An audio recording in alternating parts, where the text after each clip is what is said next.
Welcome back, Southeast Striking fans. We have now rebranded from Southeast Kickboxing to Southeast Muay Thai to Southeast Striking, right? We want to bring you the best of both worlds. So, welcome back to the newly rebranded Southeast Striking. I'm your host, Brandon Halley. I'm going to be doing all the fighter interviews along with my co host, Oriana Crow Means. She'll be doing some of the in fighter interviews with fighters in Asheville, so stay tuned for that. I'm here today with Adekunle Olusanya, the AK-47 undefeated fighter out of Manifest Martial Arts in Greenville, South Carolina. He's going to be Yes, fighting sir. for your 173-pound Southeast K1 light heavyweight title on November 16th in Greenville, South Carolina, as his hometown. AK, how you doing today, bro? I'm doing good, bro. How you doing, Brandon? Good, good, good, man. I know that was a long intro, so thank you for standing by for that. For Um, sure, dude. It was AK, awesome. we first met at SKC 4 when I fought Yeah, Eden the first time. Of course, Eden's going to be defending his title. Um, you made a big impression with a huge performance, a huge knockout performance there. I know you are also a Southeast Muay Thai veteran, so yeah, you've been fighting for all of Raul's promotions here, and yeah. now you finally get your first shot at the title, being 4-0. So Yes, let's get sir. into that first, man. How do you feel about this upcoming fight? Are you doing anything differently in terms of preparation? Give me your thoughts. Yeah, dude. I'm really excited for this fight. I mean, Raul and Southeast, they've been great, and so I'm really excited for this opportunity. And I'm feeling ready. I have a good opponent in front of me, but I always spend my time focusing on myself because I feel like it doesn't matter who I fight. If I come to it at 100% at the best of my ability, it's going to be a victory for us by God's grace. So obviously I've studied my opponent, but just really working on everything that's been working for us, right? We've had a lot of success in the past, and I'm just trying to clean some things up. I feel like to this point, I haven't had like a complete performance. I feel like there's definitely some things that I know I can do, but I feel like in this one, dude, I'm feeling confident. I'm feeling ready. Body feels good. Mind feels good. Training's going well, and I'm looking forward to putting on a masterclass. I'm excited to watch that masterclass, man. Yes, So sir. that's actually funny that you mentioned that you haven't had a full performance. It's because you keep finishing all your guys. So, Yeah. do you think this is gonna go the distance, or you think you wanna look for a finish for this one also? Yeah, dude, I'm gonna take it where it goes. Like I believe that we can finish anybody, but I also have the stamina and the abilities to go 5 rounds. So if the knockout's there, we'll take it, but I'm not gonna rush at everything. I'm just gonna be present in the moment and whatever openings I can create, I'm gonna take advantage of. Yeah, man. Well said. AK, so let's talk about you for a little bit, right? You Yeah. as a person. So give me some of your background Yeah. to getting into martial arts.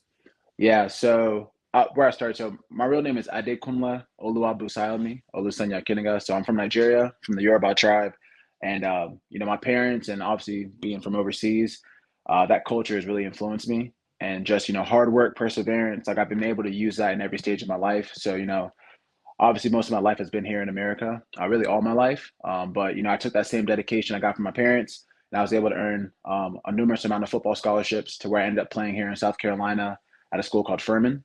And so just when I finished playing sports, I love competing. Whether it's anything, dude. You want to play video games, you want to play cards, you want to paint. Like no matter what it is, I'm gonna try to compete. And so my brother, we wrestled all growing up. We did a lot of I'd say just wrestling. And so when I finished, I went to go see my brother, and he was taking his first fight, and he's actually a pro in jujitsu. And so he just encouraged me, he's like, man, like now that football's over, like, what are you gonna do next? And he said, maybe you should start fighting. And from there, I came back to South Carolina. I met my coach Hafiz, started training, and I wasn't really taking it serious at first. I kind of was just, a hobbyist. But after 2021, I decided I'm gonna go full throttle, and ever since then, man, it's been great. Talk to me about like growing up. Obviously, like you said, your background, your culture, your traditions, and of Yeah, course, your parents played a big part into who you are today. yeah, So can you give me a moment in time where, whether it was an event or whether it's a specific advice that your parents gave yeah. you that really resonated with you into being who you are today? Yeah, dude.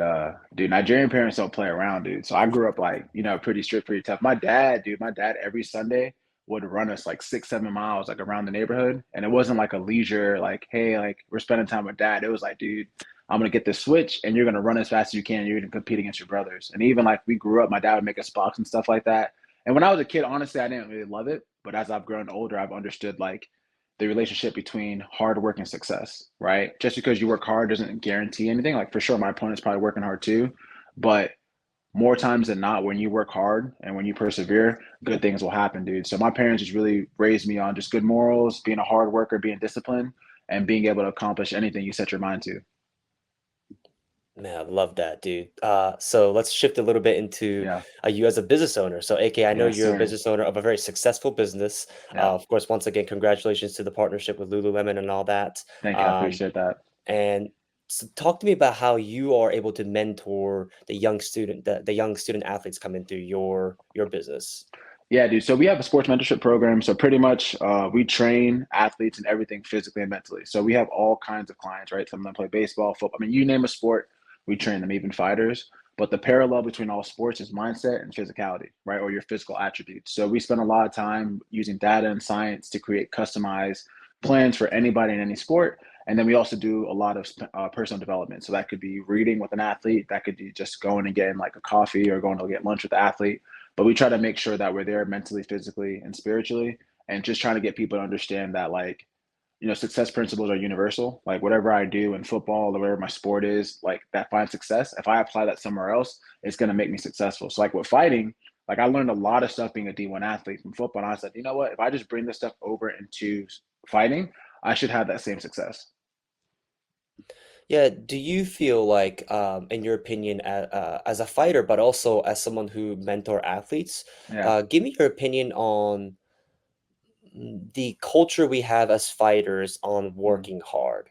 Obviously, working hard is important, but I think, like Coach Barry Robinson says, we as fighters tend to lack a lot of that same repetition work and that some of the basic fundamental work that we do in other sports such as basketball or in Yeah. soccer or in football.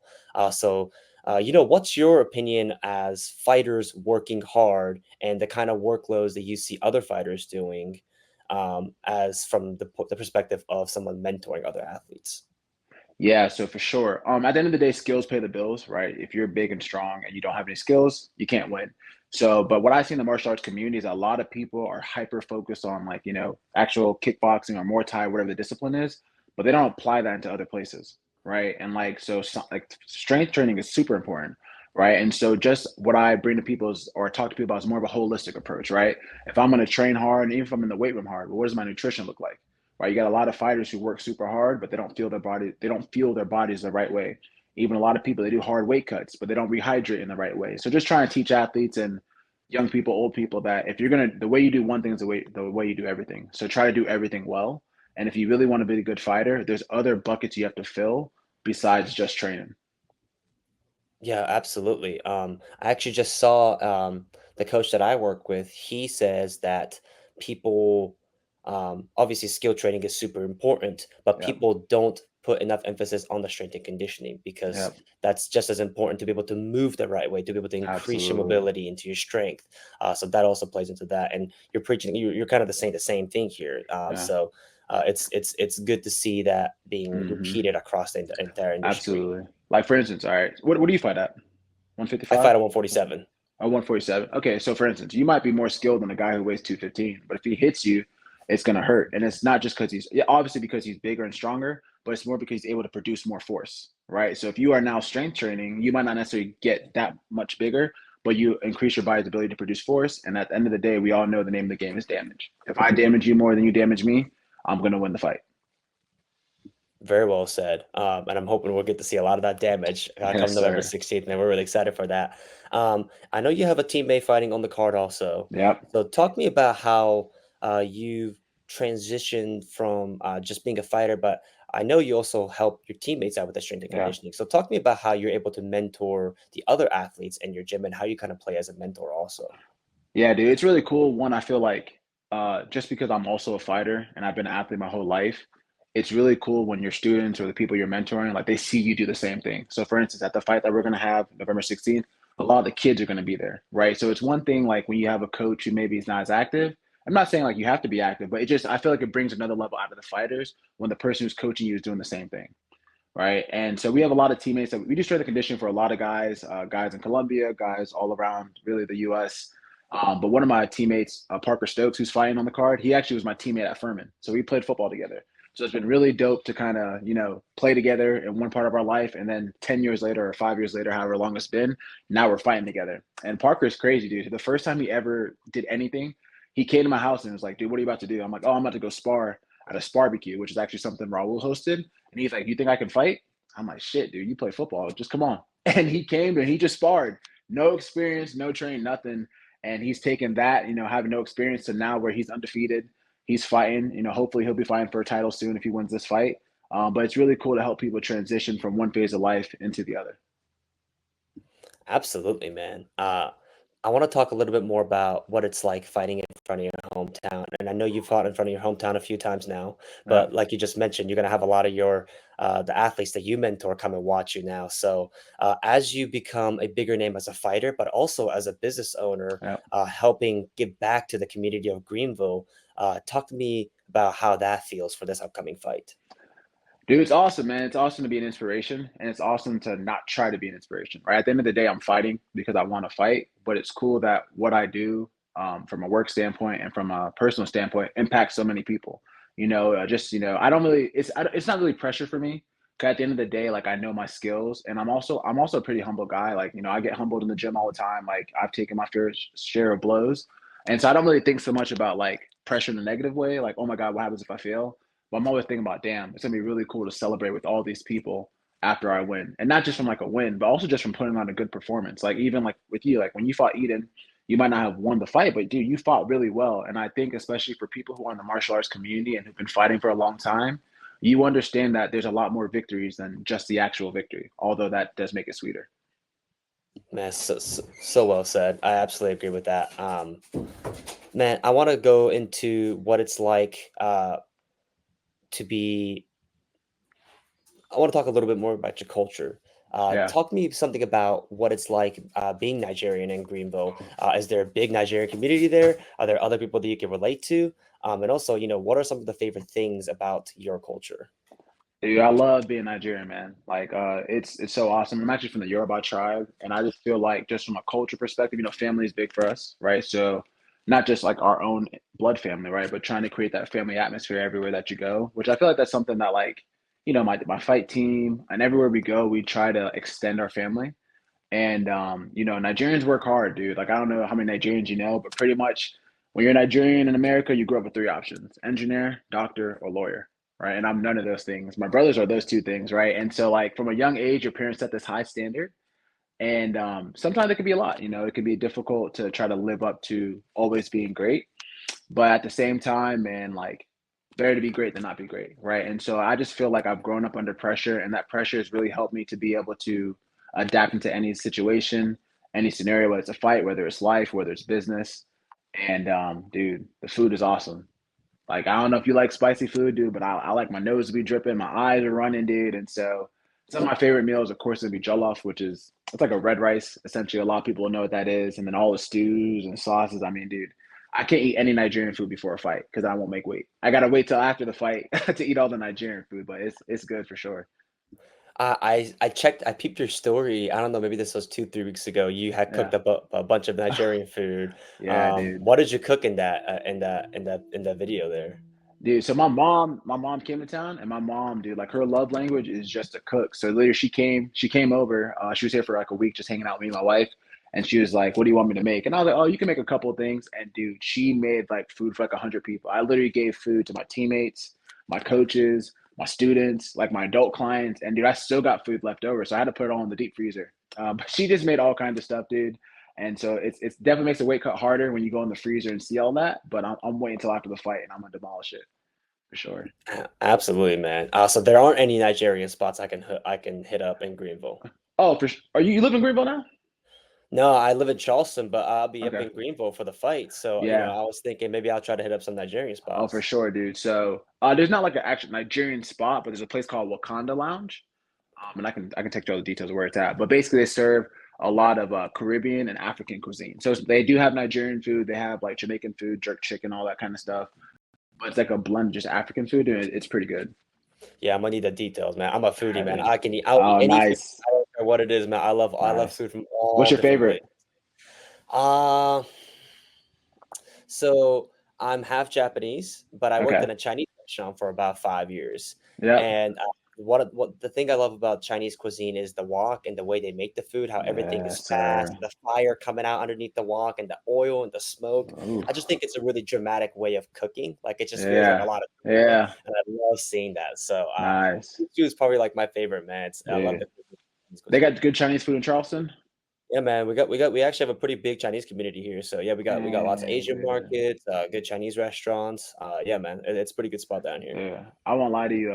I love Chinese. That's probably my second favorite after like African cuisine. And Greenville has a lot of great food, but the Chinese food is not what it used to be, dude.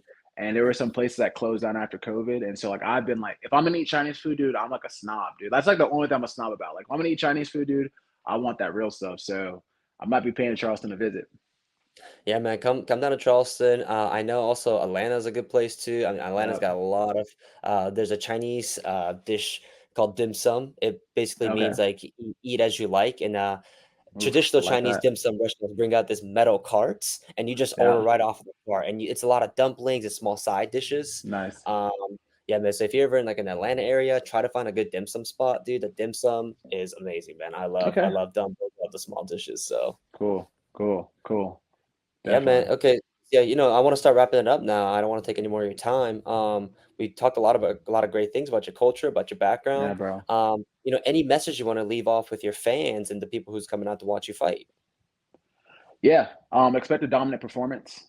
Dominant just because I plan on being my best self, best version of myself, just spiritually, mentally focused, and expect a dominant performance. And expect a couple of different title championship fights and a lot of repeat defenses. I'm looking forward to it.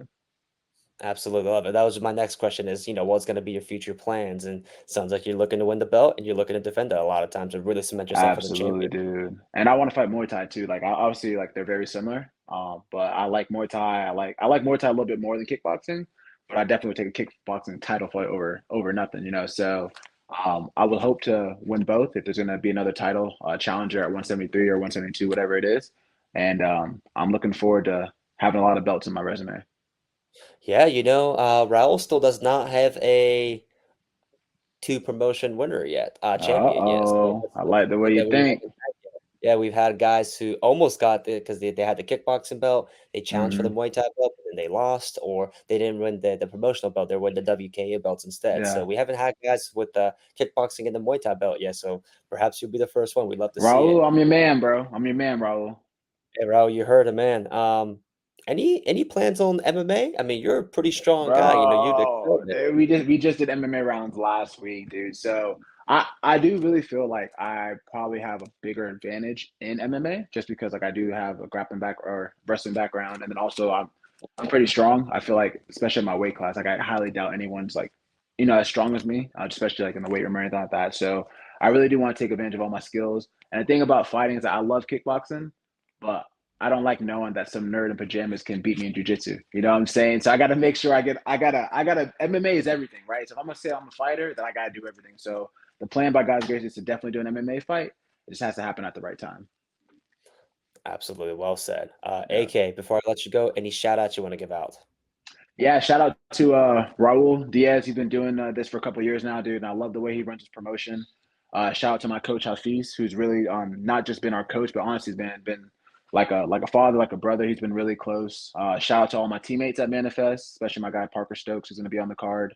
And just shout out to everyone who supports me. I'm really appreciative, and definitely my wife, man. She holds it down, and she makes fighting easier. Some women don't. Some people in general, some spouses don't necessarily love when their husband fights, but my wife is super supportive. She lets me do what I need to do because she knows what it means to me. So shout out to my wife, Jessica. Hey, she goes hard while you fight, Oh, man. I dude, love she watching her does get go hyped up. hard, She dude. makes me laugh. No, she's Yeah, definitely an dude. energy on the ring side. I love it. I love seeing Yeah, that. So bless her. Shout out to her also. Come watch AK fight November 16th for the title. Yeah, he's looking to that's it. fight for the title. Make sure Greenville you show out for your boy right here. Look, he's a business owner and he's a hometown fighter. You want to come support your man right here. Yeah, come show up November 16th at the Foundry in Greenville. This interview was sponsored by Shipsco and Project Pantheon.